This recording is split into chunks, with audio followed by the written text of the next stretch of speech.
Chapter 2. The desire to exceed one's program. But, someone may remark with the English disregard of everything except the point, what is he driving at with his 24 hours a day? I have no difficulty in living on 24 hours a day. I do all that I want to do, and still find time to go in for newspaper competitions. Surely it is a simple affair, knowing that one has only 24 hours a day, to content oneself with 24 hours a day. To you, my dear sir, I present my excuses and apologies. You are precisely the man that I have been wishing to meet for about 40 years. Will you kindly send me your name and address, and state your charge for telling me how you do it?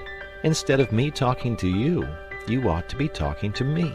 That you exist, I am convinced, and that I have not yet encountered you is my loss. Meanwhile, until you appear, I will continue to chat with my companions in distress, that innumerable band of souls who are haunted, more or less painfully, by the feeling that the years slip by, and slip by, and slip by, and that they have not yet been able to get their lives into proper working order.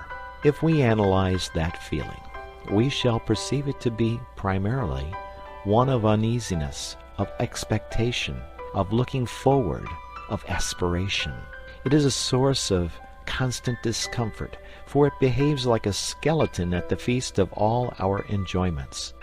We go to the theater and laugh, but between the acts it raises a skinny finger at us. We rush violently for the last train, and while we are cooling a long age on the platform waiting for the last train, it promenades its bones up and down by our side and inquires, O man, what hast thou done with thy youth? What art thou doing with thine age? You may urge that this feeling of continuous looking forward, of aspiration, is part of life itself, and inseparable from life itself. True, but there are degrees. A man may desire to go to Mecca. His conscience tells him that he ought to go to Mecca.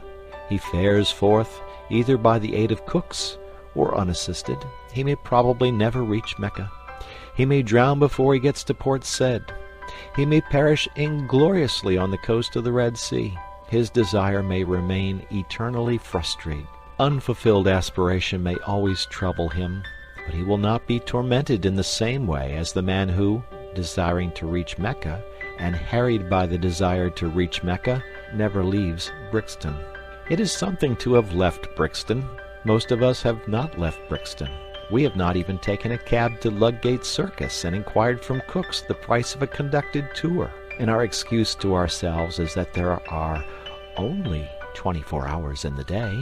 If we further analyze our vague, uneasy aspiration, we shall, I think, see that it springs from a fixed idea that we ought to do something in addition to those things which we are loyally and morally obliged to do.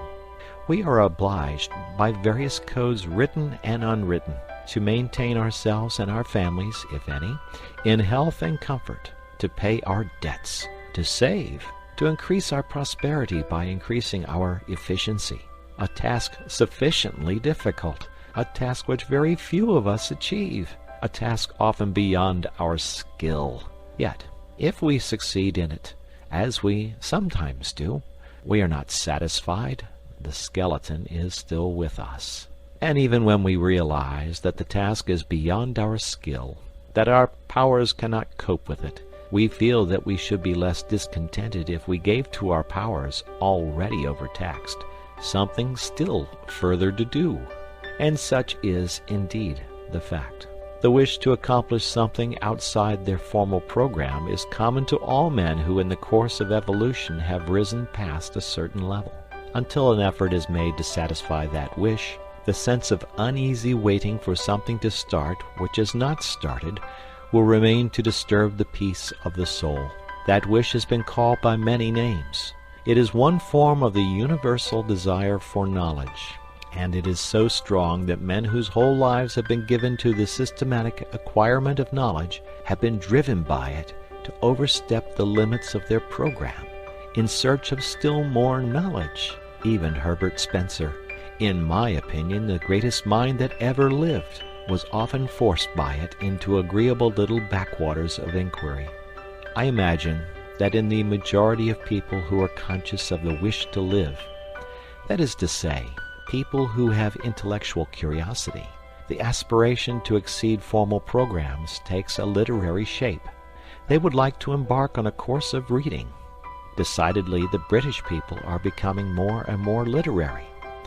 But I would point out that literature by no means comprises the whole field of knowledge, and that the disturbing thirst to improve one's self, to increase one's knowledge, may well be slaked quite apart from literature. With the various ways of slaking it I shall deal later.